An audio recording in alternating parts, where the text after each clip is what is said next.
When life knocks you down, and life will knock you down, try to land on your back. Because if you can look up, you can get up. Welcome to Fire with Dr. Ninja Turtle. Hi, everybody. Welcome back to Fire with Dr. Ninja Turtle. This is my end of September update. As we see here, I have spent $34 in the month of September on restaurants. And what you might notice is a $4.02 charge, and that is because I went to McDonald's. So I was doing some comfort eating this month.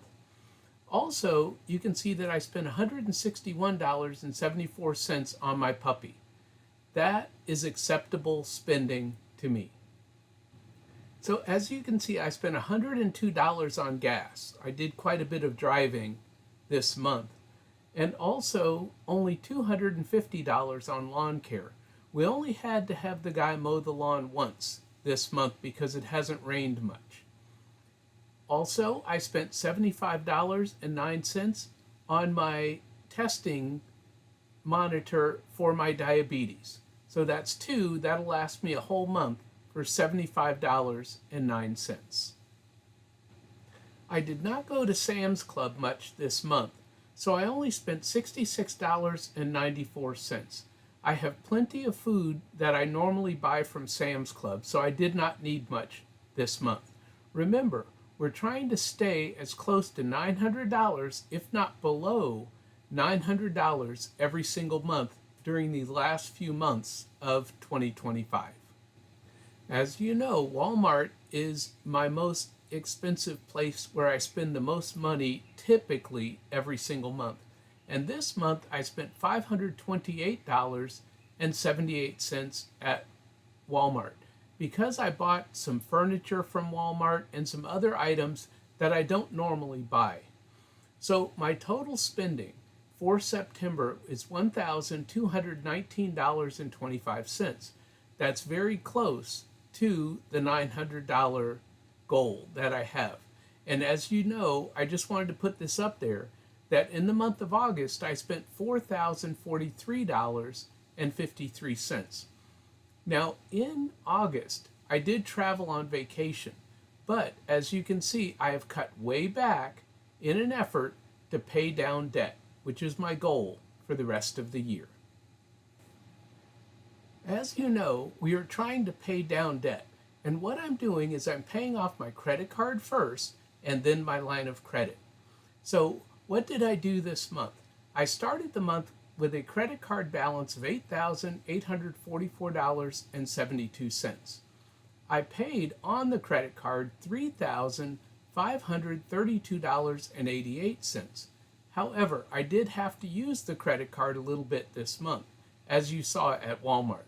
So my current balance is now $6,900. For my line of credit, I started the line of credit at $30,758.90. I have paid on that $1,456.90. My current balance is $30,248. So I'm making a little progress on my line of credit, and I'm making big progress on my credit card. And I expect to do much, much better in the month of October, because now my classes have started and I'm starting to get paychecks coming in, which will help to put that teaching income towards my debt paydown. Let's look at the total amount paid off in September. The total amount is $2,455.62. That's pretty good for my first month of focusing on debt paydown.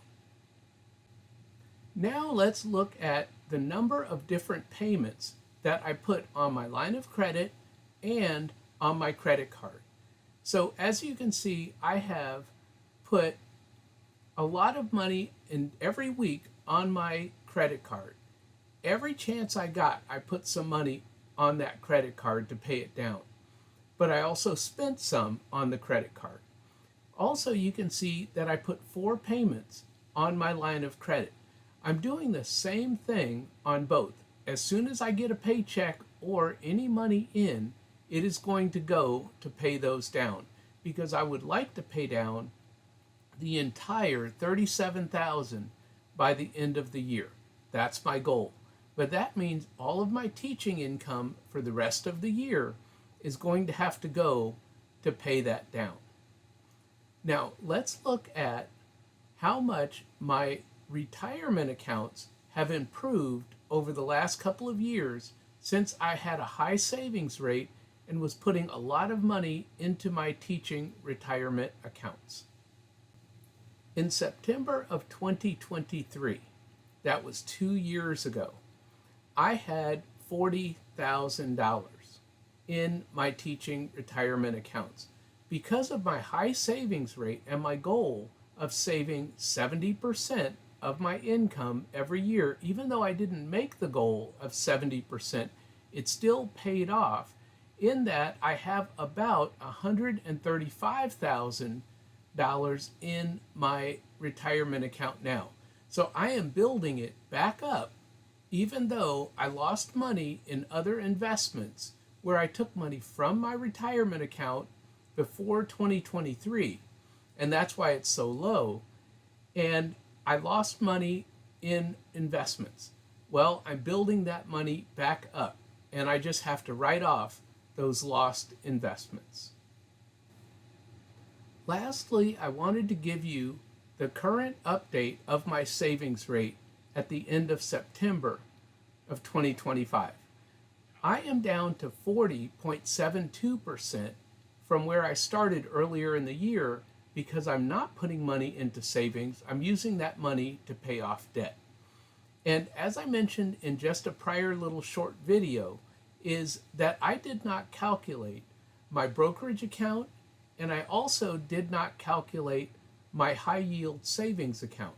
Now those will be calculated every month along with all of my teaching retirement income and my HSA. All of those add to my savings rate. So now we will have an accurate savings rate for the rest of 2025. Thank you for joining me. Remember, never let your past determine your future.